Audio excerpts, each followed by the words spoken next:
And I want to welcome everyone to King James Bible University Precept Mastery. I'm Elder Michael Johnson with the Lost Sheep of Israel. And today we're going to be going through Romans as we normally do. But I do want to actually make sure the announcement is clear. If you look down in the description, it has a Passover meeting that's going to be immediately after the class. But it's for the people who have not, if they're not part of the King James Bible classes that we run back in the Teams application. And it's really for them to come back there to where we can get you guys set up and making sure that you guys won't have any problems. So I want to take some time out to where I can make sure this can happen.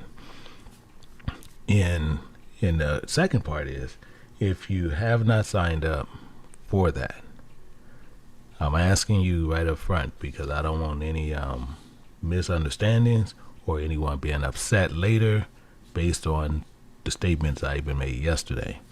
If you come in saying that you didn't know or you missed it or whatever, please do not come back there asking to put you in the class for the Passover, because we had to cut it off because of due to the many people who are signed up. So if you come back there saying that, whatever excuse you want to use, you have a 100% chance I'm going to turn that down. So I'm asking you again, the people who already are signed up and not part of, like, none of the classes where you'll go into Teams application, not in Zoom, but in the Teams application, I'm asking you guys to come back there to where you can make sure you're situated. And then if people who already has had a Teams application and been in some of our other classes, you can come back there because you can hear some of the things that's going to be discussed as far as making sure that you guys, your cameras is on, because we still have a lot of people that feel that they'll come back there with their cameras off. If you come back there with your cameras off, we actually going to remove you from the Passover. And, people come in and saying that the cameras don't work and many different things. If it don't work, cameras are out there you can get for less than $10. That I personally know. So it shouldn't have no weighing in on anything, as with most people using laptops or their phones or their tablets. Those automatically come with cameras. The last thing normally be broken on any one of those kind of devices is a camera. You see people drop their phones and many times in their tablets, everything else will crack, but that camera will continue to work. So we want to get rid of these misconceptions and people using excuses. But the same thing is what we do with King James Bible University. People like to wait and they procrastinate based on things that's happening that they want to do, and then they come in at the last minute. But what we have to do, we have to change over and we have to make sure we do what we need to do. So you'll see the link down there, which we'll be going over later for the Passover, so we can assist you and make sure that you can be taken care of, because I do have Deacon Micah had picked up that ball again, and he's making sure a lot of things is happening. So this brother, we want to make sure, we want to ease it to where I can assist him as much as I can while we'll be both back there. We can get everything situated, because I do have some people that's on a list that I personally have that signed up to where I can make sure they are all taken care of. But with that, we're going to move forward with the book of Romans. In the book of Romans, we've been going through this, going through it. And what's going to shock many people today is we're going to be looking at verse 22. Verse 22. And this is actually a hard verse to actually go through. And we're going to see many reasons why. because he's saying something that we really need to pay attention to. Now, they added part of that, but we need to find out what's going on. So we gonna kind of get stuck here. Excuse me. We're gonna get stuck here, but we're gonna get through it. So what we want to do, we're gonna go over to Romans chapter 9. We're gonna look at verse 22.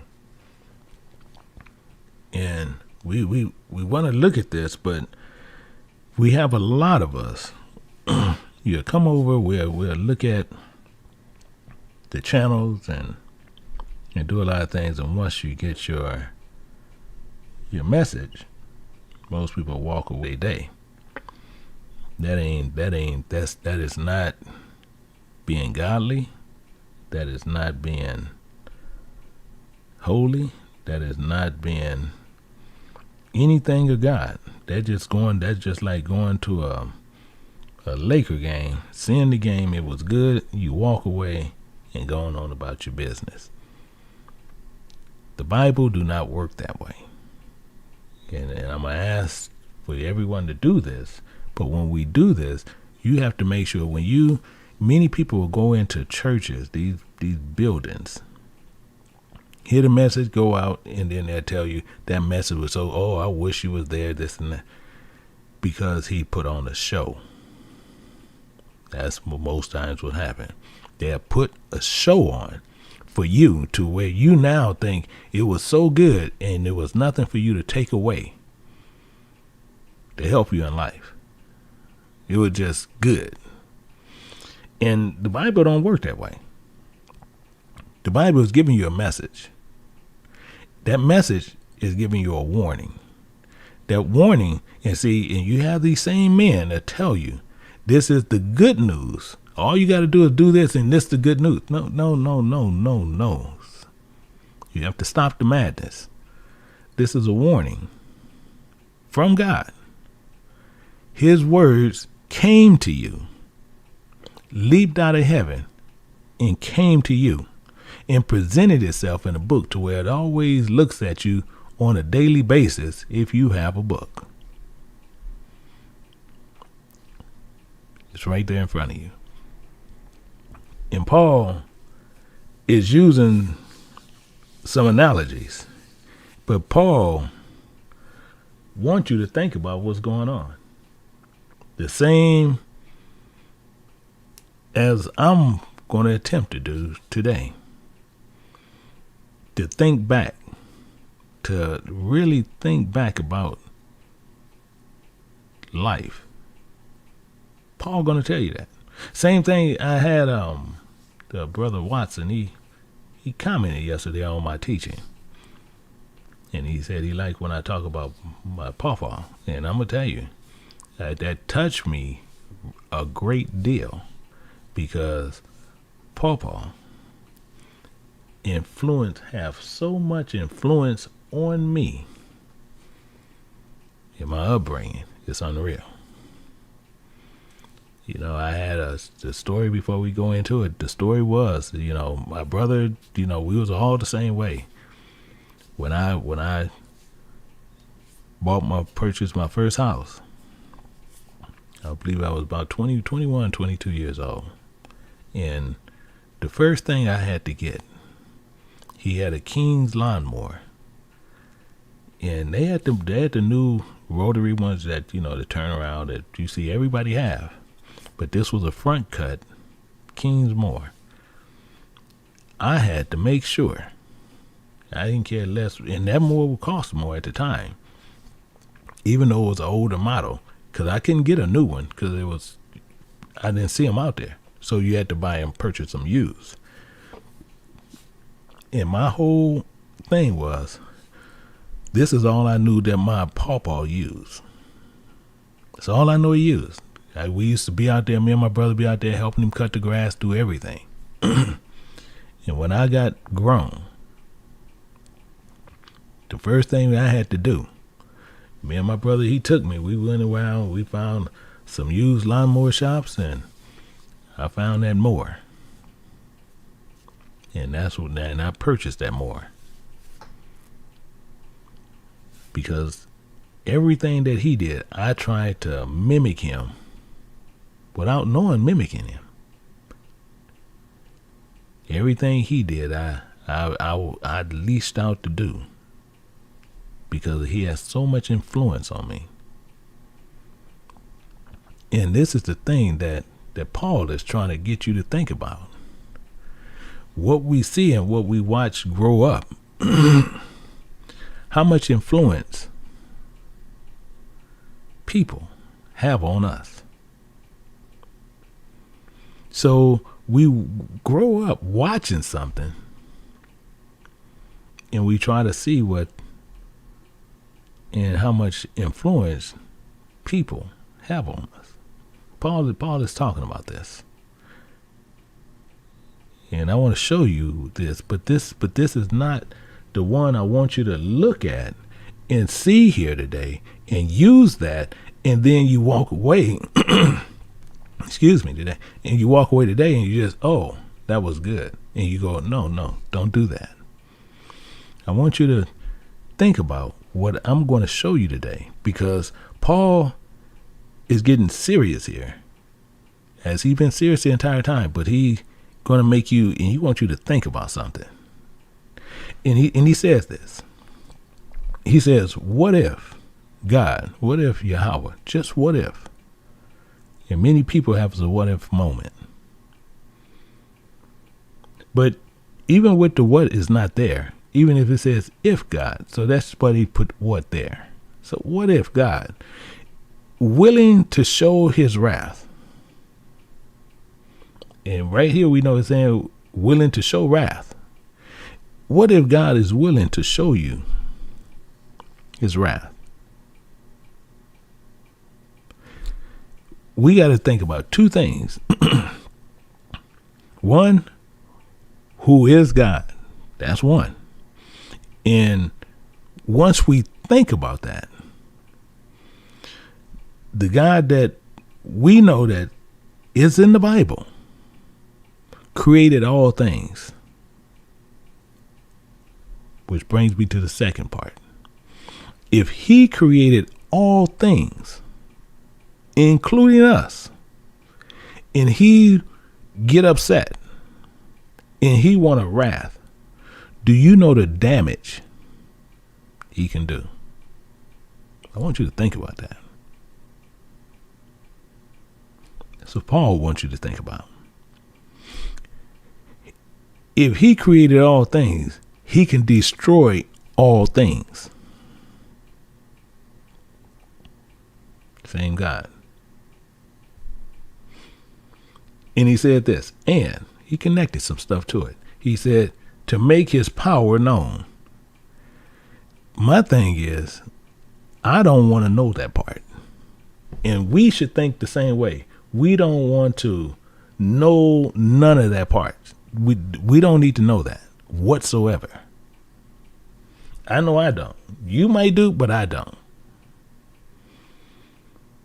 And the reason why I'm putting a lot of me in it, because this here is one of the most scariest verses that Paul really put in all his letters. Just this one verse, one of the most scariest verses. Most people don't even know it's there. But it's one of the most scariest verses that Paul written in all his letters. Because if God is willing to make his wrath known, you know it's not going to come out good. Because if someone created all things, he can destroy anything. He said, endure with much long suffering the vessels of wrath fitted for destruction. That's what we need to think about. Now we have vessels fitted for destruction. I want you to think about that. So what do we say? See, some of us will sit back and we'll think about that. We'll think about it.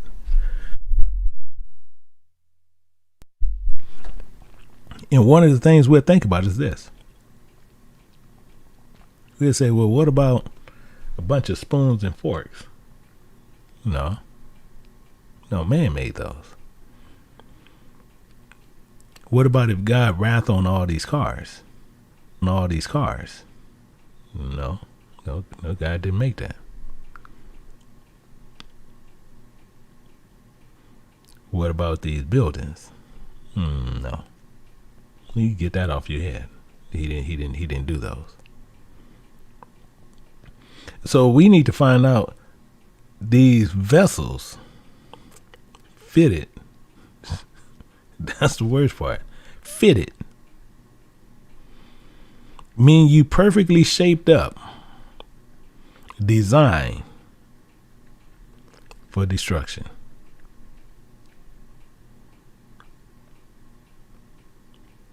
That's what I want you to think about. That's probably what Brother Paul wanted you to think about. I'm not sure what state of mind he wanted you all to see based on his writings. But I'm going to show you some things which we need to understand. Because if God willing to show his wrath, and he want to show it on these vessels. Have you ever seen where some men and some women, they get upset and they just tear up stuff in the house? Just tear up stuff in the house. They say it's mine. They just tear it up. Okay.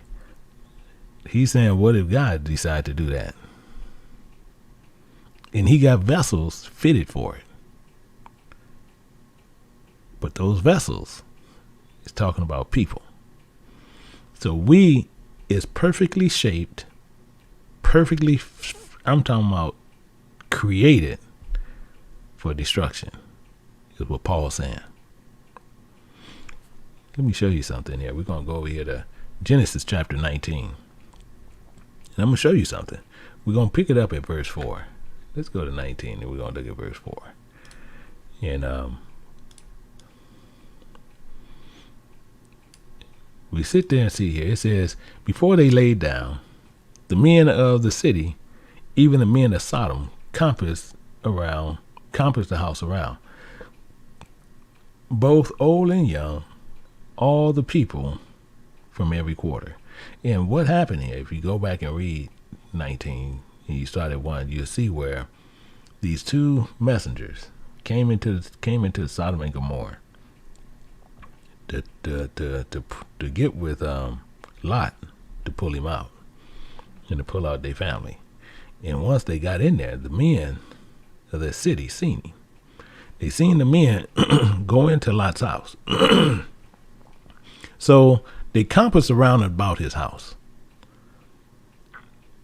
because they want to know what's going on. But there was something going on. We're going to look at verse 5. We want to see verse 5 because we're going to see what's going on. Actually, let me change that color so we don't know. It says, they called unto Lot and said unto him, where are the men which came into thee this night? So they want to know where these two men were, which they know the man came into this house. They clearly knew this. And as they knew this, they must have seen something they liked, because they said this, and we know these are men that's doing this. It's telling you right here, even the men of Sodom compassed. These people did this. Men. They said, bring them out unto us, that we may know them. And when you see this, know them, they talking about they want to have sex with them. They want to have sex with these men.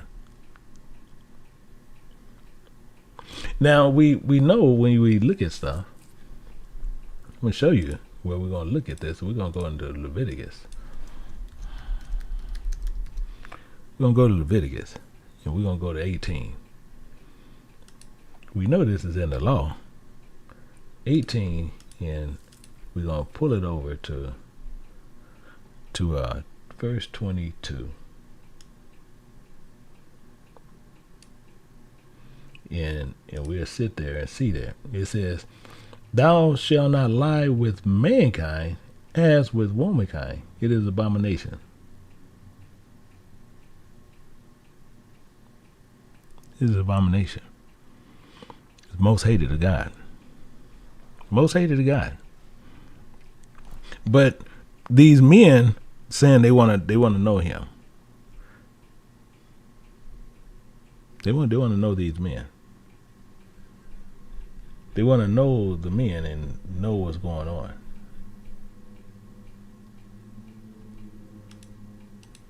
So this is what's happening here. This is what we need to understand here. You have men want to know men. Men want to know men.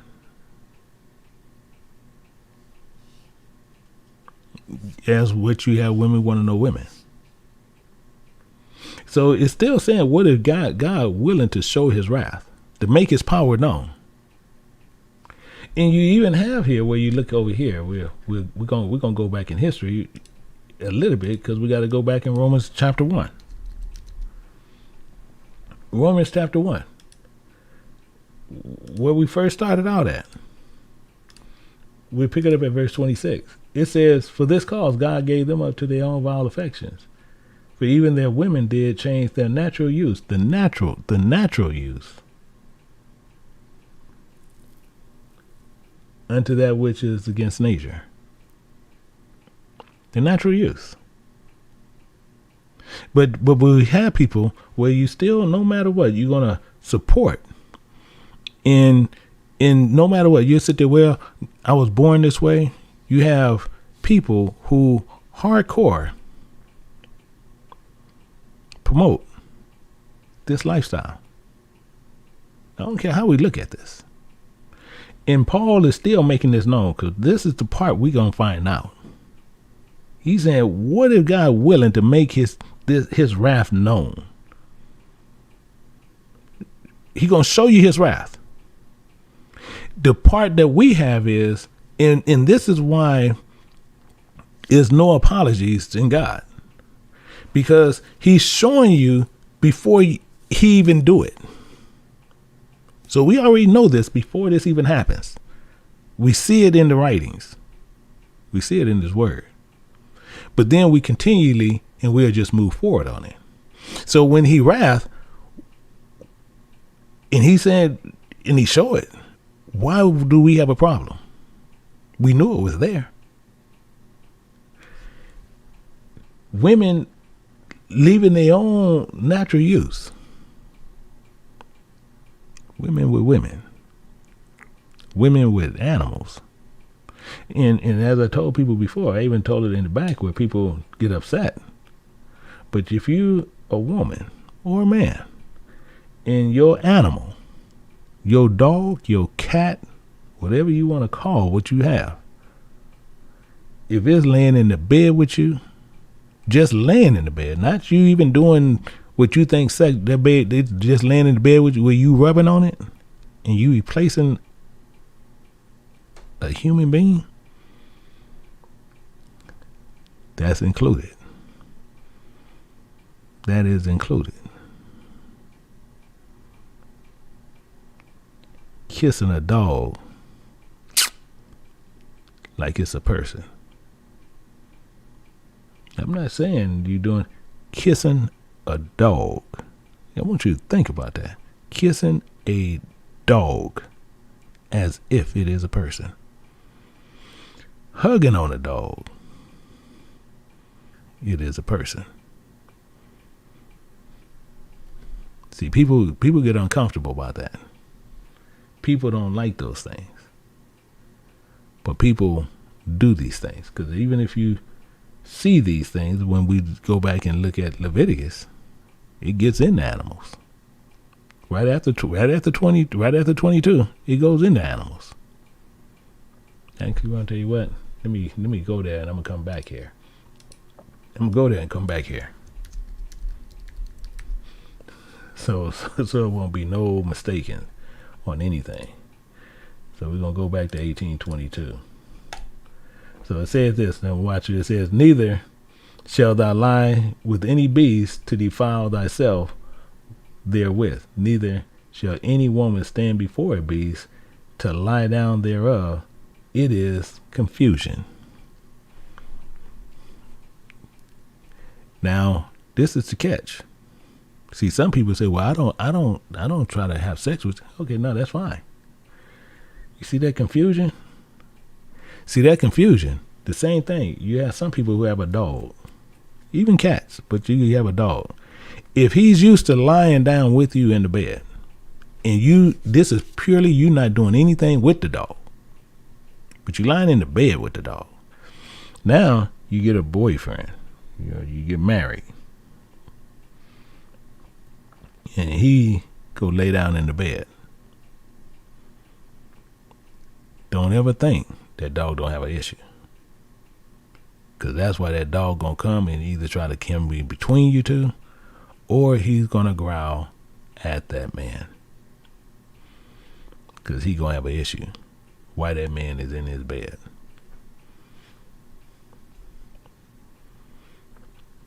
But I promise you, many women, see, because it's not so much as men, but this part is a problem with women. Many women, no matter what, they're going to think that's okay. No, I don't do that, so I'm okay. I'm going to still do it. Don't you ever think you're going to march into the house of God with that mindset.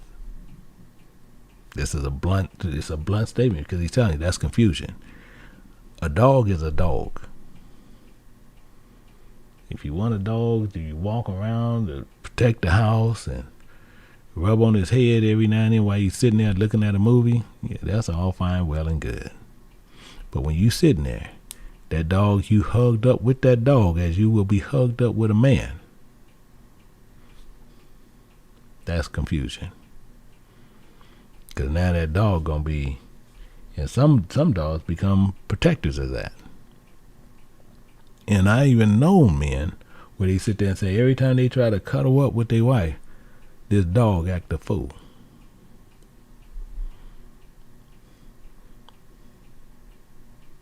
The dog act a fool. Cats will do all this silly stuff.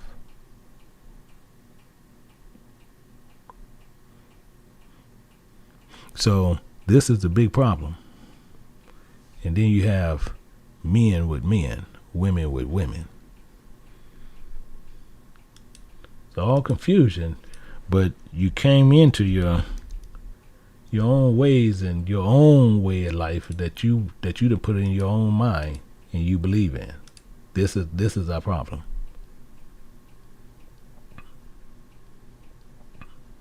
So this is what we have done. And this is what we do. So for this cause, God gave them to their own vile affection. Even their women did change the natural use of which is against nature. Likewise also men, leaving the natural use of the woman, because he has no more interest in the woman. No more interest. For whatever reason, he see the man more attractive to him sexually than a woman.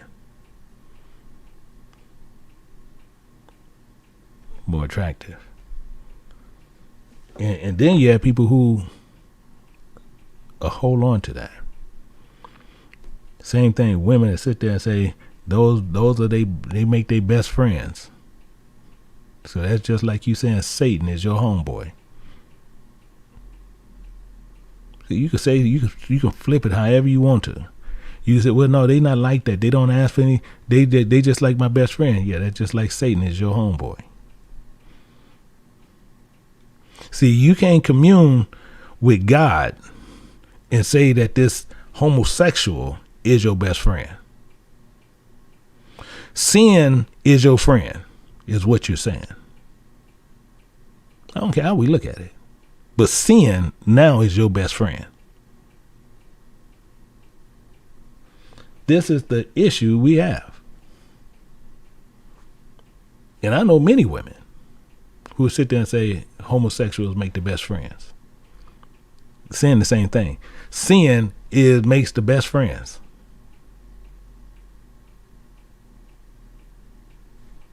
See, people have an issue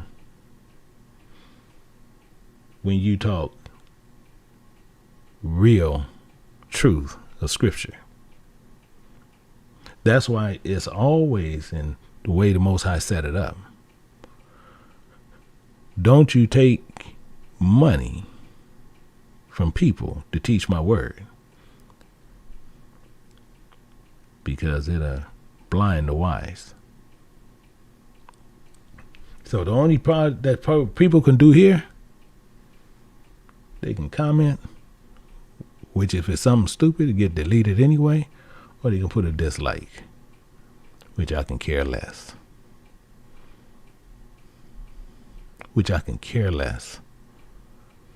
Because the reason they put a dislike, they can't put the comment in there saying God love everybody, because they know they have 100% chance surgery be done on their comment if it's something like that. But this is the issue here. See, in burning their lust and men being unseemly, and burned in lust one towards another, men with men, working that which is unseemly, and receiving in themselves that recompense of their error, which was meat.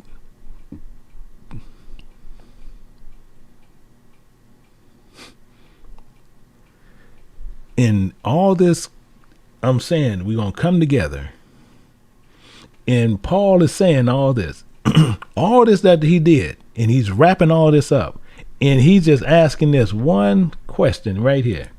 What if God, just what if God, willing to show you his wrath, to make his power known? Just what if? Just what if? We can see some of this here. So let's go here. And the first thing I want to make sure is, if that's true, what if God willing to show you his wrath, to make his power known?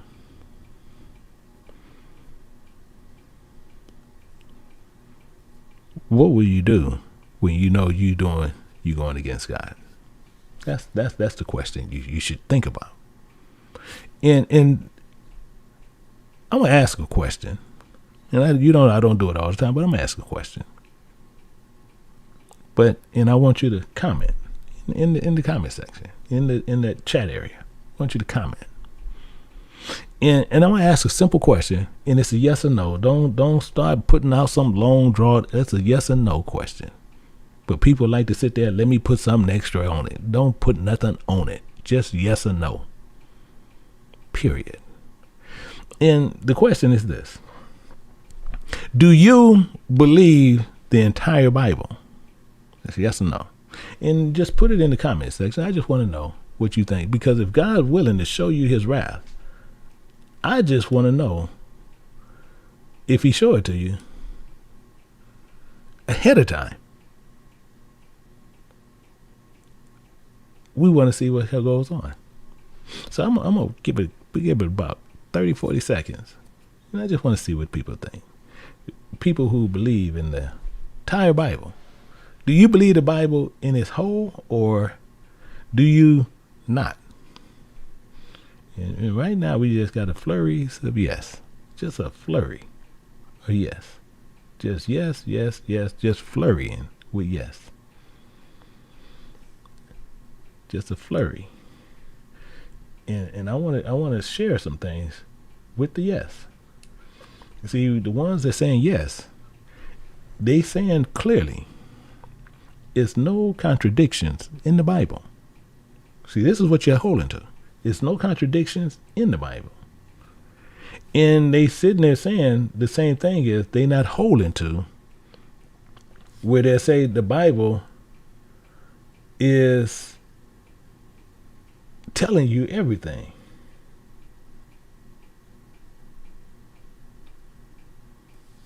Are you following me?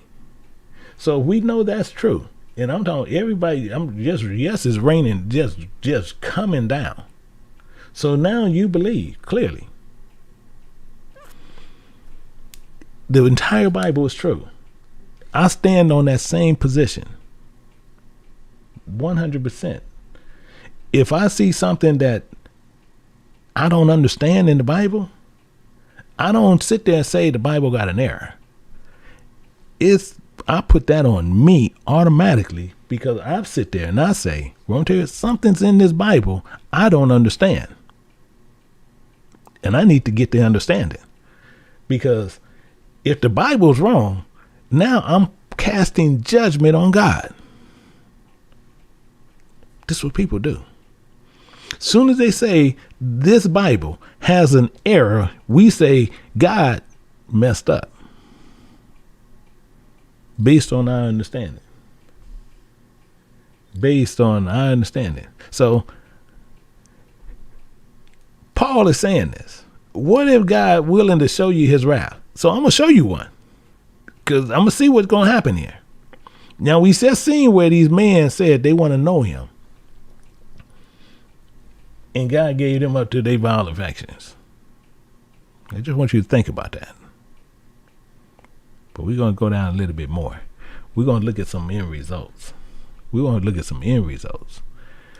go down to the same chapter. We're going to move down to verse 24.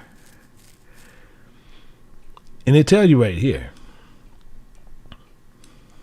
It says, then the Spirit of God rained upon Sodom and Gomorrah brimstone and fire from the Spirit of God out of heaven. Now, this is the catch here. This was the whole catch. Why I did that, what I did.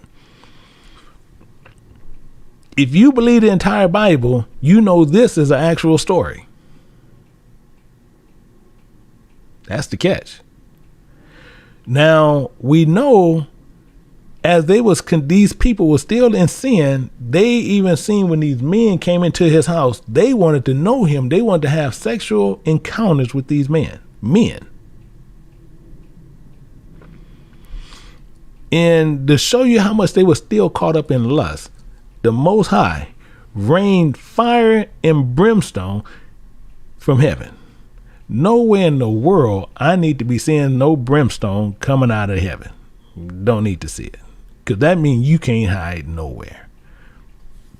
All you got to do is make the brimstone big enough to tear down whatever you hiding. It's a zero-sum game. Get in the car, okay. All you got to do is make a boulder big enough, come in the car. You got to remember, if you ever have a chance, look on YouTube and just Google volcanoes. Now, those is molten lava after it done burned so much, and then it become ash. But that was originally rock. Think about that. If you ever see a rock burn, see, that makes no sense. No sense whatsoever. And he did this right here. And it says, and he overthrew those cities and all the plains and all the inhabitants of the cities in that which grew up the ground. But his wife, see, now this is the problem. His wife. Whose wife? Lot's wife. See, you have some people who will sit there and say the same thing. Paul wants you to see. See, same thing, like they make the best friends. Oh, they my best friends. But you godly. But what God is abhorred to is your best friend. I want you to keep that in mind.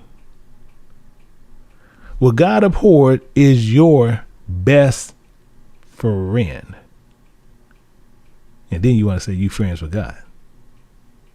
I know you see the contradiction. So the same thing with Lot's wife. She went out. She went out with Lot. They went out.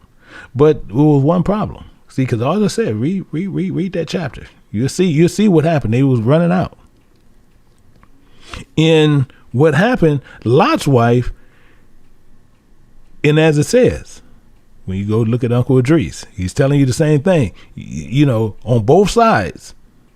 One side is deep water, the other side is fire. But that little narrow road is only 18 inches wide. That's just enough for you to walk, not enough for you even to turn around.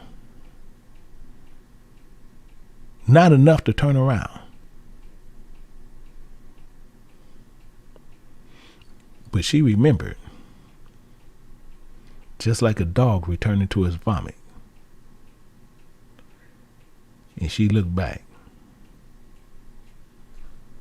When she looked back, she became a pillar of salt. She became a pillar of salt.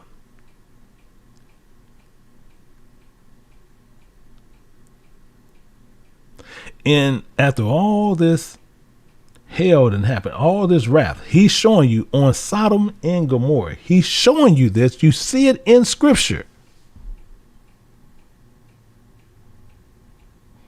Did he have to show even Abraham? Because it says, and Abraham rose up early in the morning and the place where he stood before the Spirit of God.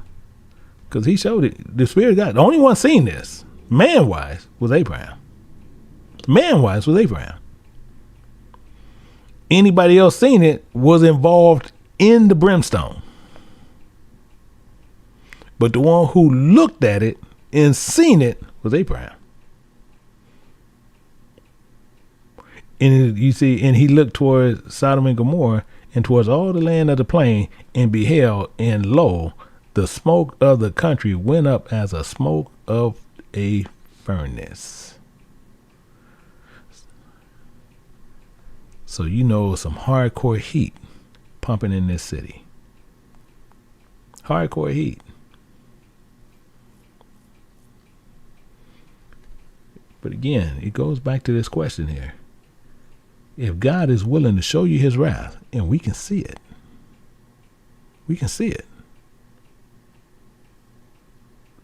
What are you willing to do? This is the point. See, it says this even over here. Not part of the precept, but I just want you to see something here. We're going to go to John chapter 1. We're going to pick this up at John 1, but we're going to go over it a little bit. And we want to see something. And he's telling you this right here. He says that this in John chapter 1, verse 12, it says, but as many as received him, he gave them power to become servants of God. That's the key. This is the key. Why? Because even to them which believed on his name. See, if you believe this and you believe it on the name of Christ, okay, he's showing you this right up front. That's the point. So if you see this right up front, why would we do it? Let's look at the rest of the precept of this. What Paul is trying to get us to see here. What Paul is trying to get us to see here. We're gonna go to Psalm 78. We're gonna pick it up at verse 30. And literally, we ain't got to go too far because we're going to be parking right here. And we're going to go down because just like I said, it's a lot of stuff that's happening here that I want to show you. And I'm trying to make sure that you clearly get Paul. In verse 30, it says this. It says, they were not estranged from their lusts. What is this really saying? See, estranged means foreign or unfamiliar. So we're not unfamiliar with this from our lust. But while their meat was yet in their mouths. He going to clarify that because he got a comma there. And he says this. What we just seen.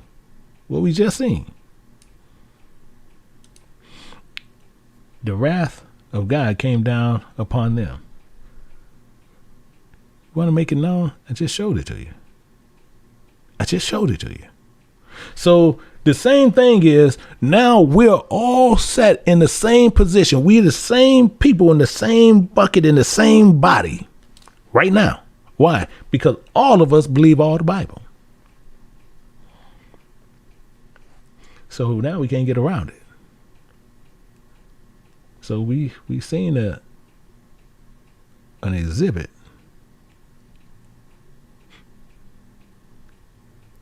with the documentation of the wrath of God. We just seen it. And the wrath of God came down upon them and slew the fattest of them and smote them down, the chosen men of Israel. So you see, people will tell you Sodom and Gomorrah. They'll tell you this wasn't Israel. It's telling you Israel. So don't let nobody ever fool you again, telling you Sodom and Gomorrah was not Israel. It's telling you right here. Those people was Israel.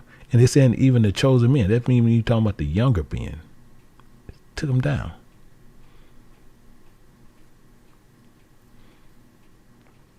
Don't ever forget this. Don't ever forget this. Because our biggest problem is we let people take us to these lying books and things, and they sit there. Well, these are unholy people. No, I'm telling you, those are people of Israel. Taken up in lust. Men with men. Women with women. And he says this in verse 32. And says, for all this they sinned. They did acts of sin. Still, and believed not in the wondrous works. They still don't believe what I just showed you. Still don't believe what I showed you.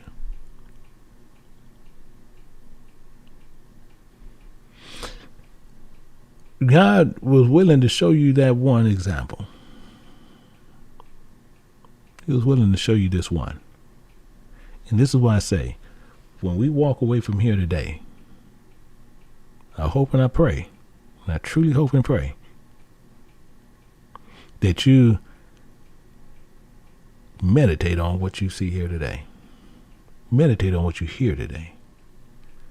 Get to know God. See, I'm irrelevant to the situation. I'm only a messenger, the same one that you'll see a messenger come to your door and give you a message and walk away. When he walk away, you don't even remember who that man was. That's me. I'm insignificant to what this message is. What is significant is the message.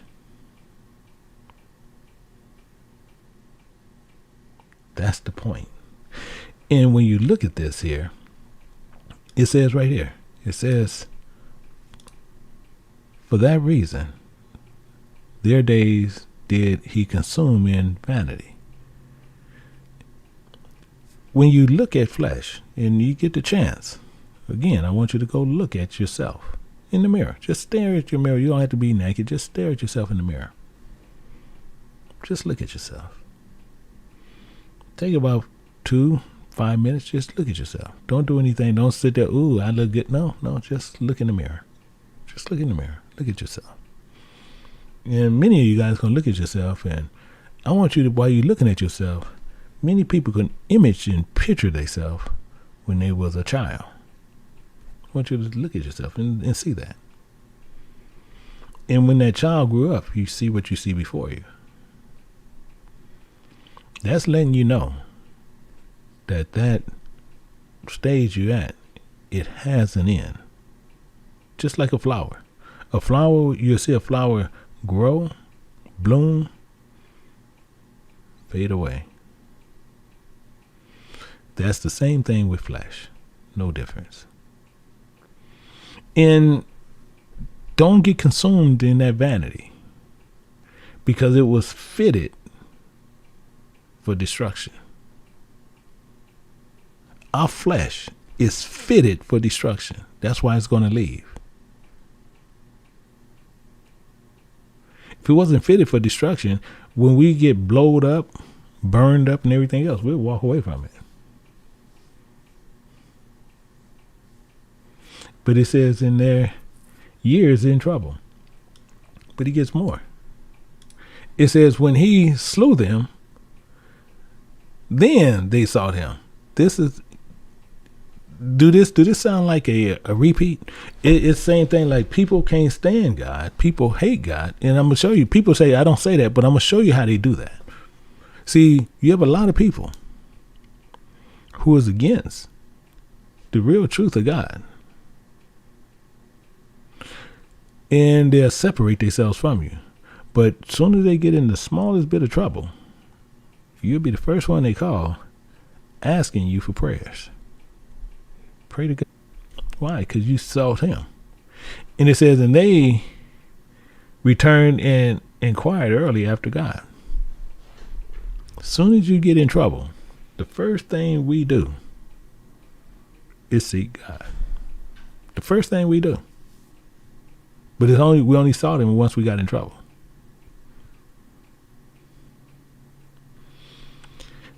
God was willing to show you his wrath, to give you a heads up, to make his power known on the damage he can do to anything.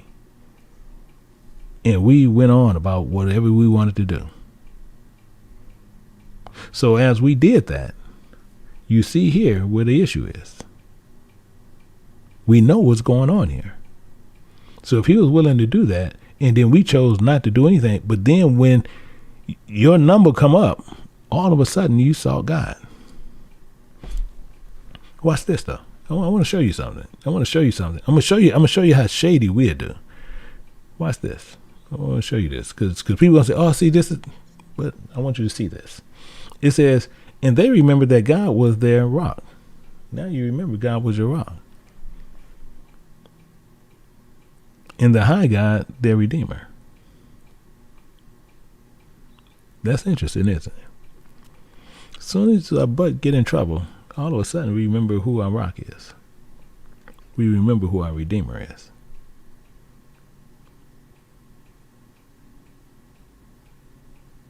Watch this. Now, I want to show you this the way we can get it, because I'm gonna show you how we are. It says, nevertheless, they did flatter him with their mouth.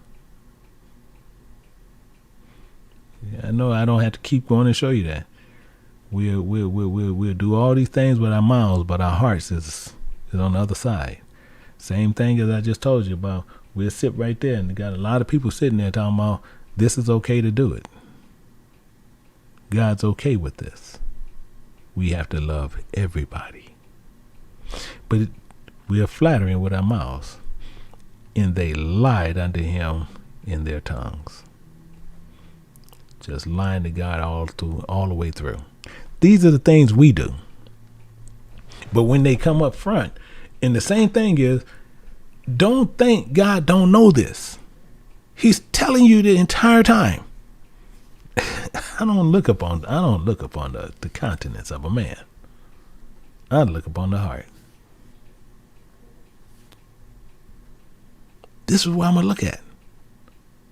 So he catches you every time in the lie. He says this in 37. Didn't know what's going on. For their hearts was not right with him. Your heart ain't even right with God.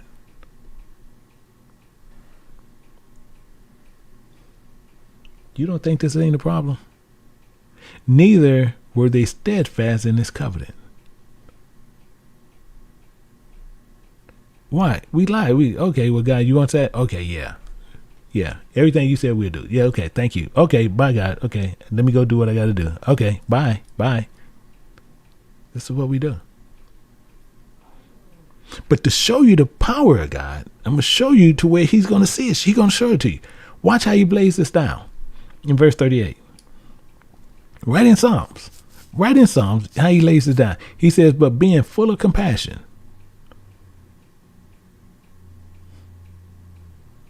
See, this is how God gets you. This is how he sets you up. And some people, he said, you give a dog a foot, and he should only go 6 inches. I guarantee you, that dog gonna see how far he can take that foot. That's what we do. You give him all the string he wants to hang himself. And this is how God set us up. This is how we're set up. And we're set up and we're fitted, perfectly shaped for destruction. meaning this. And he fully compassionate, he forgave their iniquity. He forgive your acts of sin. So he gonna wipe that away. Okay, cool. But he only does it one time. Does it one time. Don't think you're going to continue. See, you got people who will teach that. You can continue to sin. But the thing is, once you come to the knowledge of that truth, there's no more sacrifice for sin. So he says this, and he said, and he destroyed them not. So he don't destroy you on that one. You didn't know. Yea, many a time turn he his anger away. Once you come to the knowledge, okay, you got to let that go. You didn't know this, come to the knowledge, you let that go. But long as you continue and you sin no more. Didn't know this, find out, okay, you let that go. Can you go back and do that sin again? No, you're done. That's it. But he says this, and did not stir up all his wrath. But we're gonna see right here. I'm gonna show you our ignorance. For he remembered that they were but flesh. Remember what? Vessels of wrath. Just as I was saying earlier, just like a flower that passes away. A wind that passes away and cometh not again. When that flower's gone, it ain't coming back. You have people teach you even today that you coming back as something else. You got people today who are talking about they came back as King David. I kid you not. You got some of these people in here right now who go and look at those guys. Who teaches that? They are the ones fitted for that type of wrath.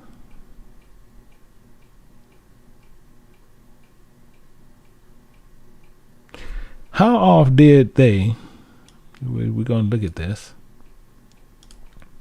How did they provoke him in the wilderness and gave him and grieved him in the desert? And so grieved him, don't say he felt sorry. Grieved him mean they angered him in the desert. That's what that grieve mean. When they said it grieved him to his heart, actually, I'm going to tell you what. See, I want to make sure we don't have no misunderstandings here.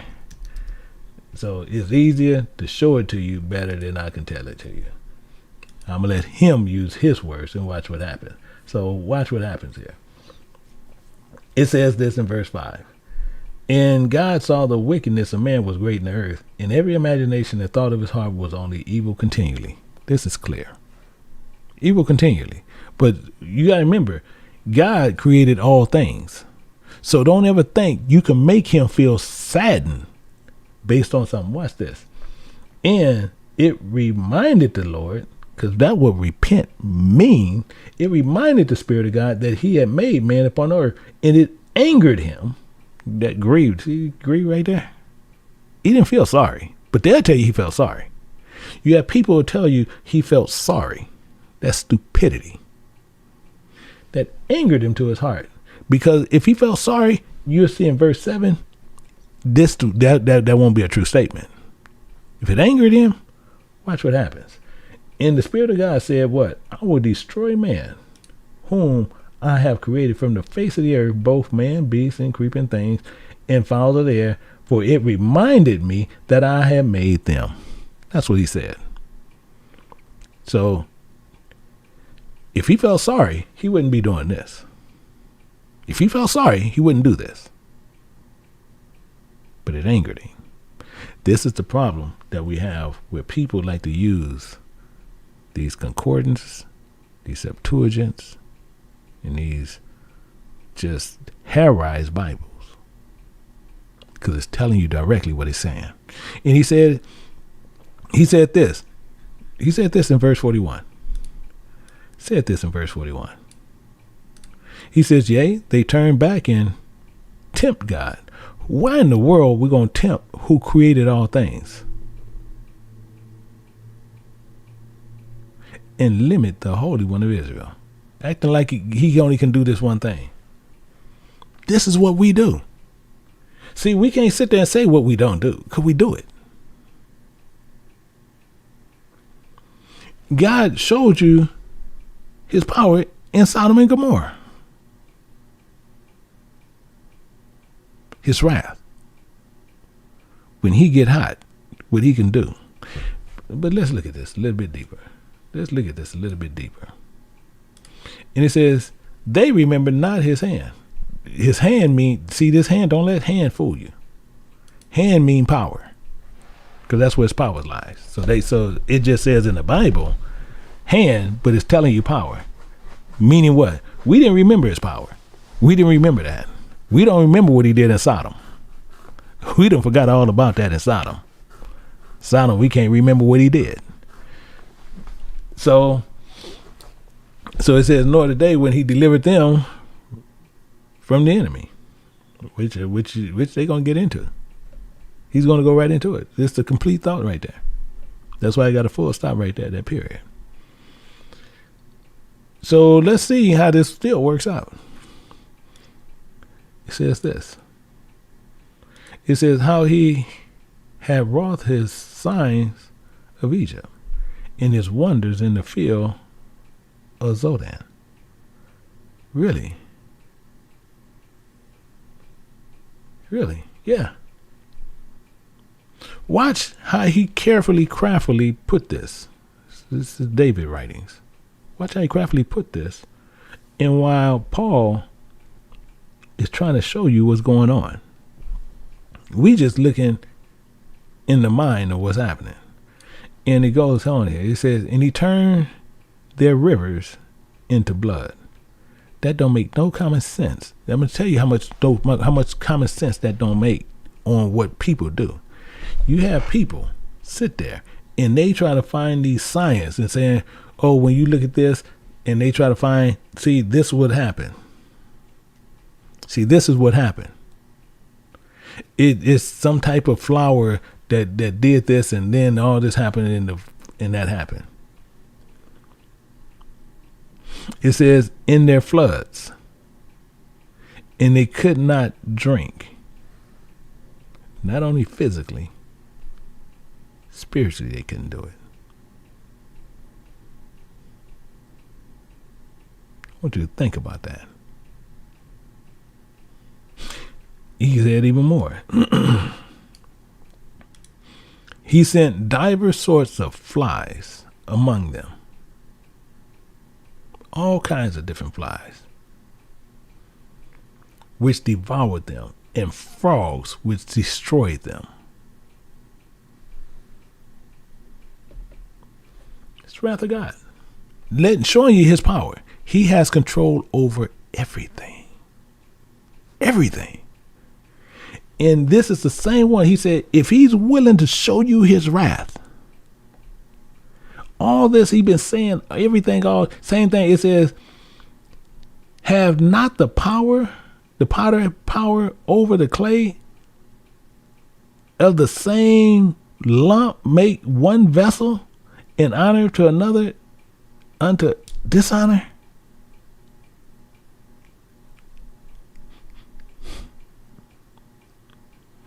God is willing to show you his wrath ahead of time. Ahead of time.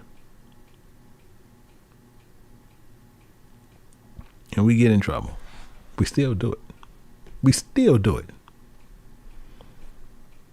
I can show you some stuff where our parents done told us some stuff.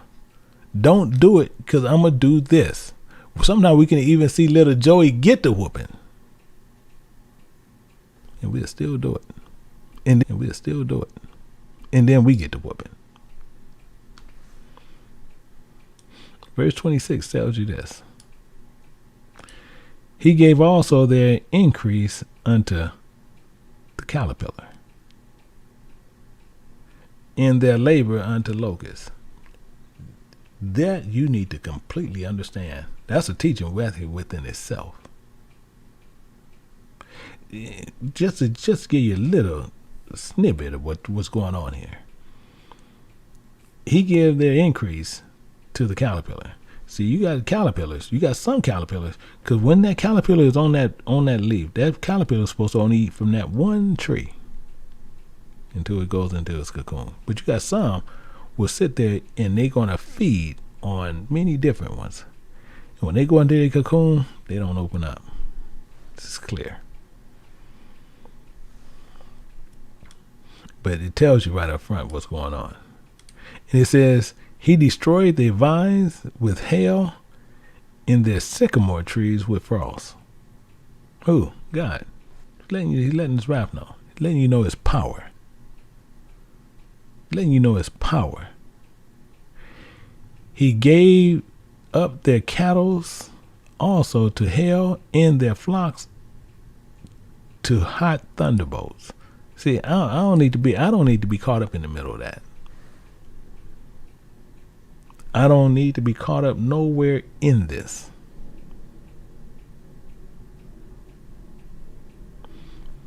When he's saying if God is willing to do that, okay, I'm good. All I got to do is see, I'm good. He cast upon them the fierceness of his anger, wrath. I don't need that. I don't need no part of that. I don't know what you guys might. I don't need no part of that. Wrath and indignation and trouble by sending evil angels among them. That's a catch and a half. Because them evil angels, them the messengers who's going to lie to you. Rape you of your children. Rape you of your money. Rape you of your own body.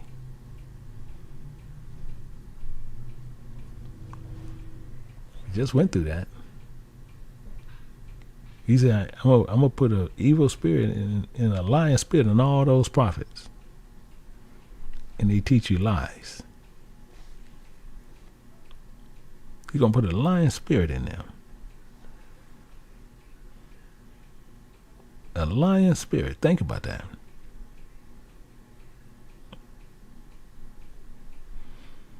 So we got to understand what he's talking about when he's saying that. So we don't sit there and think about that. We don't look at those things, but we don't sit there and trip on it. But you sit there and see what he's saying. He's saying, see what evil. Let me show you what these, because the angel ain't nothing but a messenger. But I'm gonna show you something to where you'll get where he's coming from.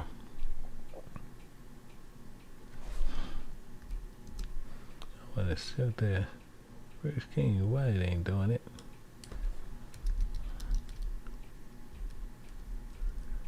Wait a minute.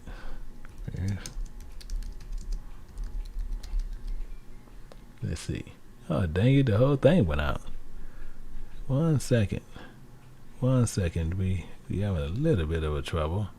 Let me switch this back over, because it just died. So 1 second. And I don't know why it did that, but just give me 1 second. Now let me see. This time I reopen. You stop that. I don't need to sit there. No, don't need that. Yeah, okay, 1 second. Just give me 1 second. Got the other one up.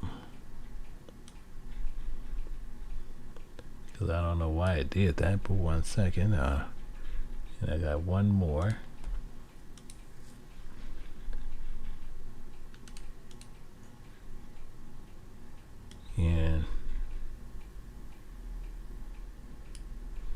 And now I can switch it right back. And let's see here. Let me put this one back on Romans 9. 1 second. Wait a minute, got that one there. Let me put this one on Romans here.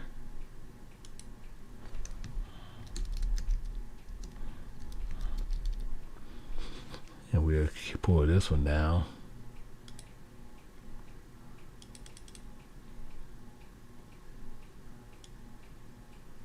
And 1 second. And the same thing is, let me take you over here to 1 Kings. I want to show you something there. That's what it didn't want to show you. Uh-oh, spelled that wrong. So we'll go over here and look at 1 Kings. And I want to show you this in 22. That he will do what he's saying, talking about doing. In 22, and we're going to look at 22:22. And you keep this in mind. And he says this, and God says a couple of things. Even when we look at 20, it says, and the Spirit of God said, who will persuade, who will deceive Ahab, that he may go up and fall in Ramah Gilead? One said on this manner, another said on that manner. And there came one forth, a spirit, and stood before the Spirit of God, and said, I will persuade him. The Spirit of God said, wherewith? He said, I will go forth, and I will be a lion spirit in the mouth of all his prophets. You see this right here? This is clear. This is what he'll be. And this is what the Spirit of God said. He said, thou shalt go forth, thou shalt persuade him, and prevail also. Go forth and do so. But I want to show you who put this lion spirit in him. Now, for that reason, remember, the Spirit of God had put a lion spirit in the mouth of all these prophets. And the Spirit of God have spoken evil concerning thee. So you see where it's coming from. You see where that's coming from. So when we go back and we look back at this in Psalm 78.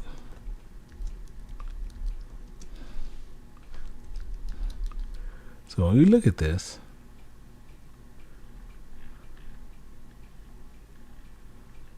as we was going through it, now we sit there. So he says this, by sending evil angels among them. So now we get more of what he's saying. But he said this, and watch what was happening here.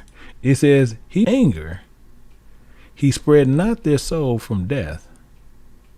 He spared not their soul from death, but gave their life over to pestilence.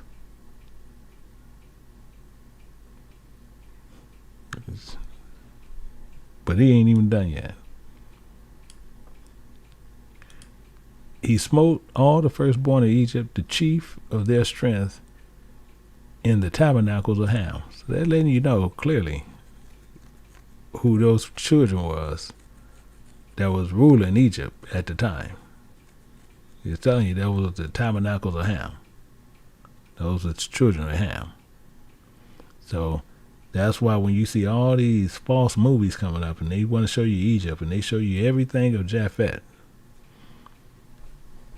any movie they make that they want to glorify, they're going to always put Japhet there. And we see right here it's clearly a lie. But he said this here. He says, but made his own people go forth like sheep. He made his own people go forth like sheep. And guide them in the wilderness like a flock. Just like you right now. Just like right now. You're in the wilderness. You having men teaching you who's lying. These evil angels. Lying spirits lying to you. And they'll tell you we got to pack up and go into this wilderness. And some of these fools will go out there and live in the jungles like a fool. And you're in the wilderness right now. But the main thing is, you're like a sheep. You're in the wilderness. You are in the wilderness. And you have to listen to the voice of God to be led through this valley of shadow of death.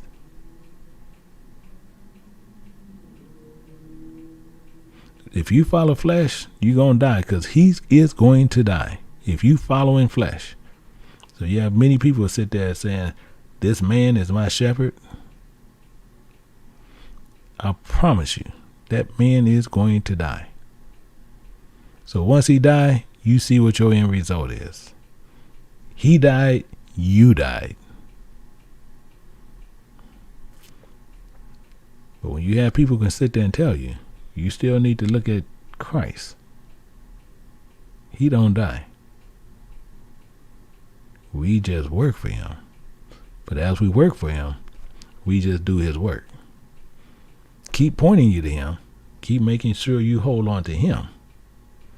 And as you holding on to him, that keep you focused there with him. So if I'm moved out the way, you still focused on Christ, because that's the one who's guiding you through the wilderness. I was just one of the guys who just standing there at the doors. You asking me which way should I go? I'm telling you, yeah, you go this way, make a left, and so you get over there, make a right. That's me. And most people, oh, thank you, and you keep going about your business, because I'm not the focus. I'm not the focus.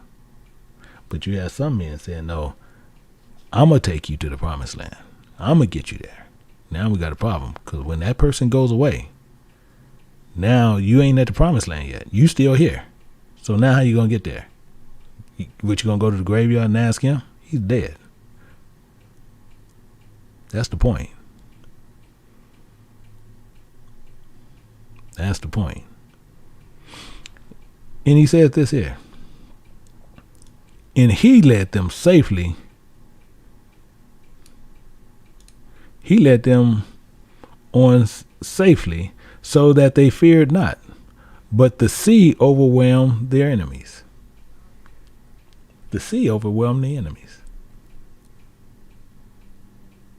But we're going to find out. I'm talking about this is why I want you to sit there and you just think about what is happening as we go through this. But you don't sit there and walk away from this. You think about what was told to you this day. To this end was I born. To this end was I born, to share this with you. And he brought them to the borders of the sanctuary, of his sanctuary, even to his mountain, which has right hand had purchased. See, in which his right hand, he said, which his power, he purchased. He's brought you out of that darkness. He brought you out of this. And he said this all together. All together, he's sitting there telling you right up front.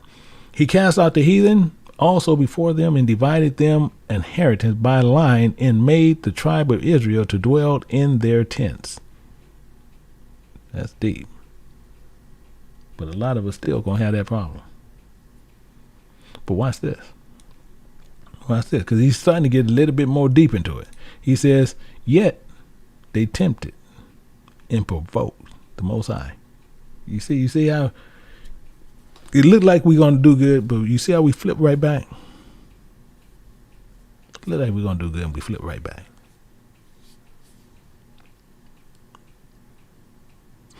Why? Because a lot of us will get haughty. A lot of us get high-minded. We'll sit there and think that now our poop don't stink because I know the truth, so now my poop don't stink. You tempt. You provoke the Most High. You keep not his testimonies.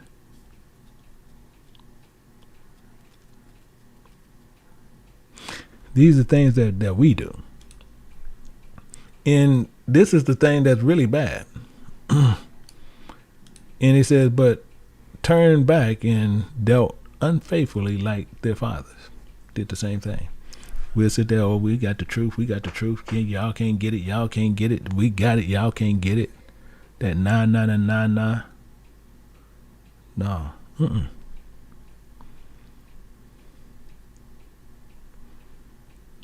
It don't work that way. They were turned aside like a deceitful bow. Exactly the point. Exactly the point. And this is what I was actually talking about, which it gets into it. So they provoked him to anger with their high places and moved him to jealousy with their graven images. See, these graven images, everybody think those are just things, the statues just standing there, ain't doing nothing. No, those are telling you about even people. This is why I let you know what my position is. So when you sit there and you try to stand before him and say, hey, Elder Johnson was my shepherd, he gonna tell you clearly you lying, because he ain't never professed that. I never professed to being a shepherd. I never professed being a leader. I always profess I'm a feeder. I'm a pastor to feed his sheep what they need to know, how they can make sure they can return home to where they need to go. So I can keep you with his pen and keep feeding you his truth. In his pen, I can feed it to you all day long. But you know where to go, but you know who your shepherd is, and it's Christ. That's all I need to make sure you know. I can feed you, and you're good. Because that's all he told. He said, feed my sheep. Okay, I'm going to feed them. And he told me, I got to feed them out this one book. This one book. So if you sit there saying, well, I want some concordance. Okay, well you must not be one of his. You need to go to that field where they feed out those books. I need the book of Enoch. Okay, you got to go over there where they do that. They feed you all that stuff. The book of Jubilee, you got to go. Okay, you go over there and you get that book. You go over there and feed out that book. You got people feeding you with vanities, and then they put themselves up as these high and mighty men. They're men of renown. Grieving images. So we see those, and we see it all the time. But if we see this here, and that's why God deals with that. And the same thing, people sitting there saying God hates the sin but loves the sinner. Okay. And they need to explain this verse here. He says this many times, but they need to explain this here. It says, God heard this, he was wroth, and greatly abhorred Israel. Greatly. Mean hated. That's what abhorred mean. He greatly hated Israel. So you tell me. You tell me. See, you have people who will teach you lies in the Bible. And they'll sit there and they just lying on the Bible. Well, no, that's no, God saying this. No, God don't really say that. That's what he really meant. No. He greatly abhorred Israel. When you put in this person, as this person is the one that you making him equal to Christ. That's what you're doing with that grieving image. That's why it provokes him to jealousy. You're doing it either or. When you put any man, and you sitting there saying, this man saved me.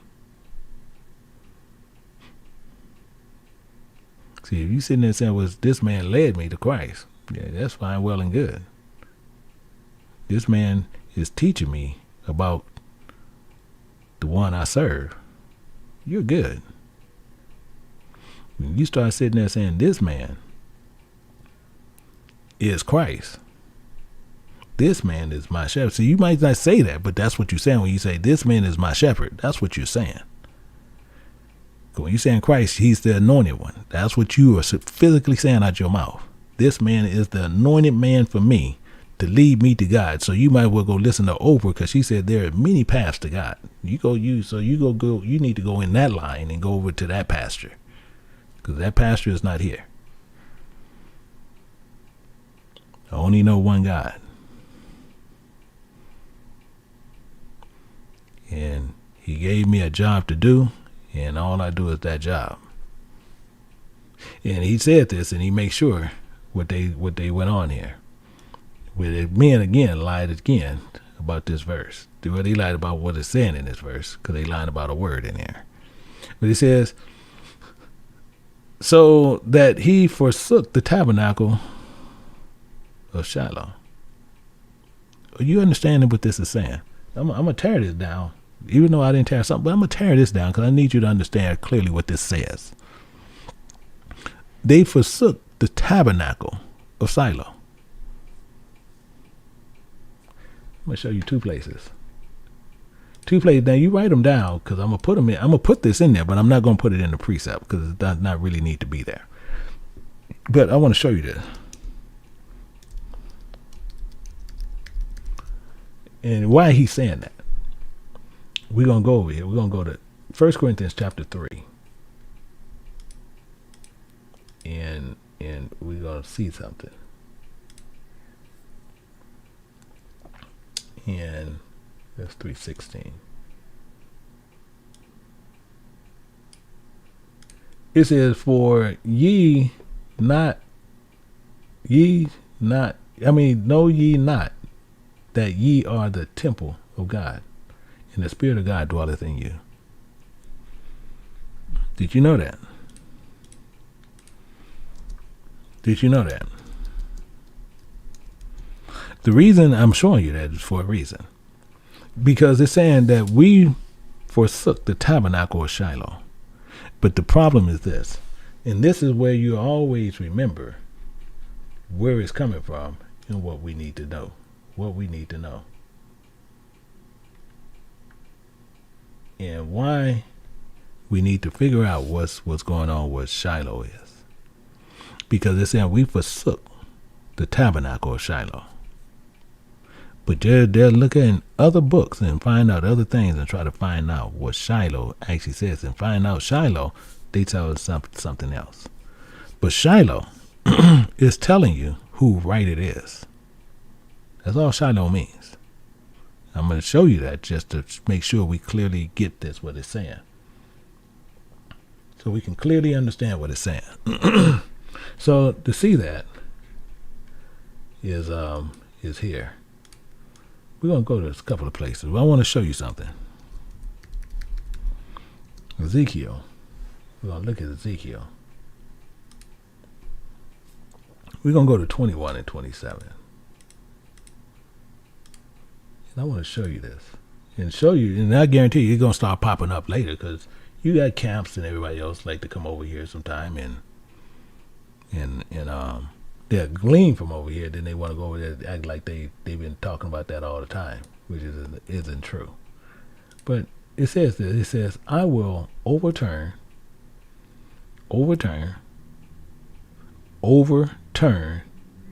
it, and it shall be no more until he come whose right it is, and I will give it him.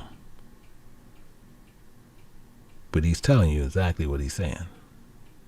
This is Shiloh comes. This is whose right it is. How do we know that?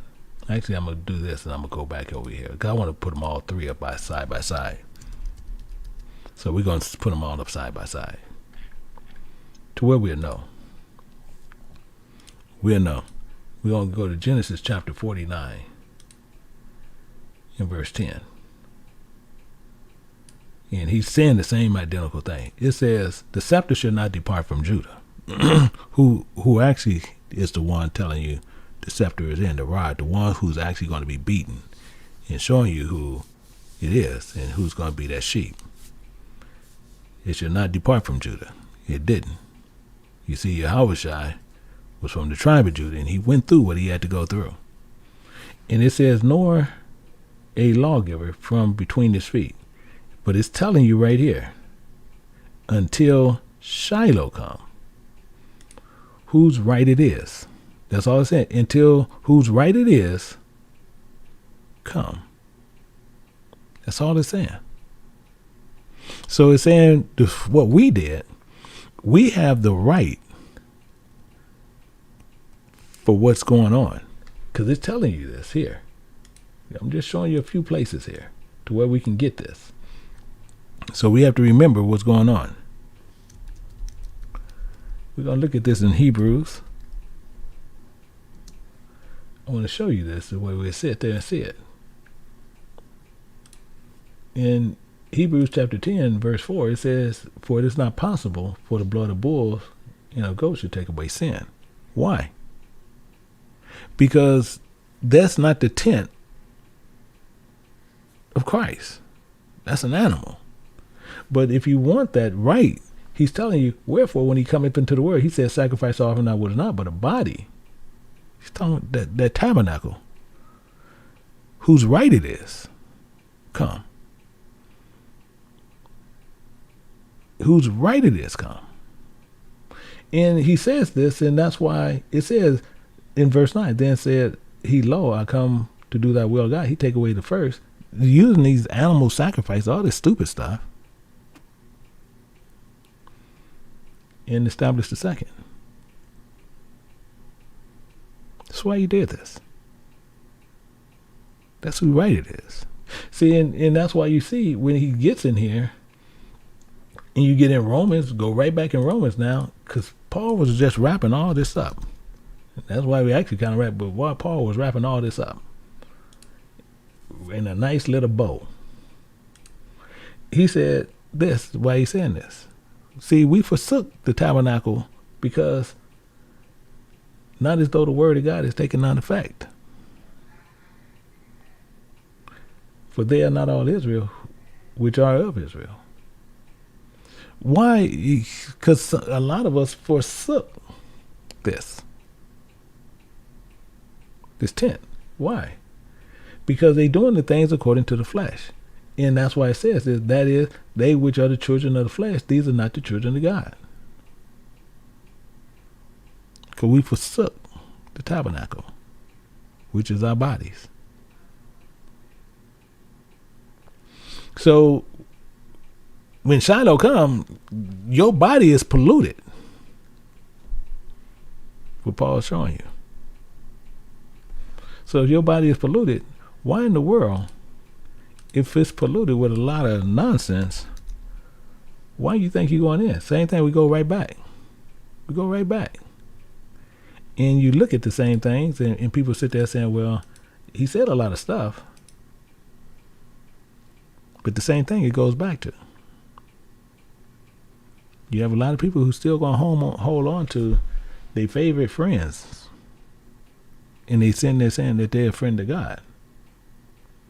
But their best friend is a homosexual. Their best friend is a dog or a cat.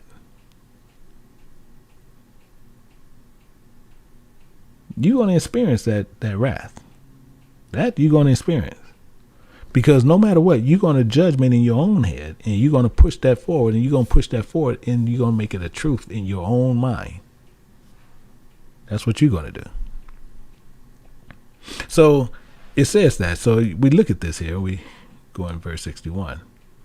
And it says, and delivered his strength into captivity, in his glory into the enemy's hand. Flesh. But he goes on more. He goes on more, letting you know. He gave his people over also unto the sword, and was wroth with his inheritance. Because a lot of us we're gonna go through this, and you're gonna die. You can sit there and thank you not all day. You can go sit and go have little Bible study and try to change it around all you want to. But I promise you, at the end, when you stand before him, you dead as they coming. You dead as they coming. The fire consumed their young men, and their maidens were not given to marriage. And we see this last piece here, their priests fell by the sword. Exactly the point. Why? Because they ain't but nothing but liars. And their widows have made no lamentations. So, same thing as he's saying. God done showed you this. He's showing you this. If he showed it to you and made his power known, why do we continually act a fool? Technically what he's saying. So we want to sit here, just like I said, we don't have to put many precepts in here. But we want to make sure we get them all that was there. So what we're going to do, we're going to pull it up. We're going to put in Genesis. We got 19, 4 and 5, and we have 24 through 28.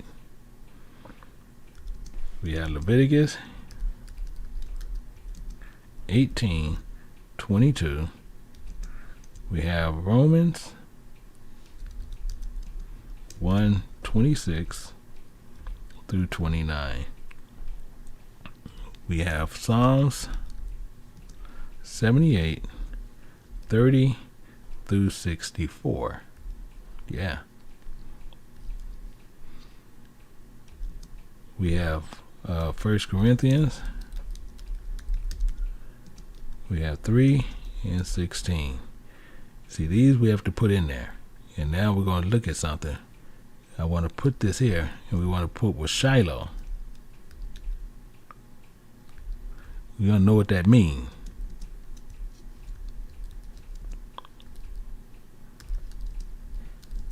That's what that actually means. So don't let nobody ever fool you, or no dumb book tell you anything differently. And we can see that there when you look at these here. 49 and 10. And you make sure you save it. But the main thing is this. You make sure you guys, you go back and you go back and you look at that. You go back and you look at that. And you make sure, once you think about, I want you to think about everything what we spoke about. And then you go back and you study that. You go back and you study that. Look at what you're doing. Think about what's happening. And hopefully from that point, you'll understand that, because we'll most likely end chapter 9 next week. But Paul wants you to think, what if God decided to show you his power? We've seen examples of it.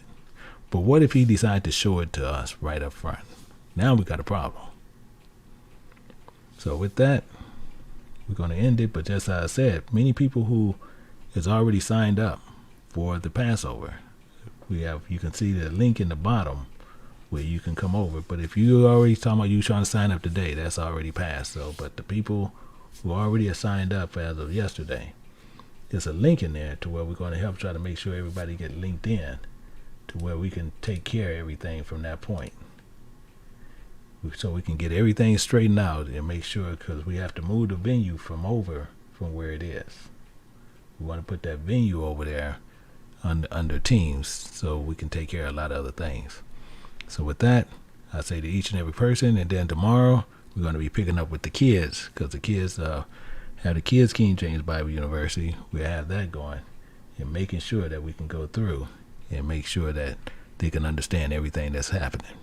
So with that,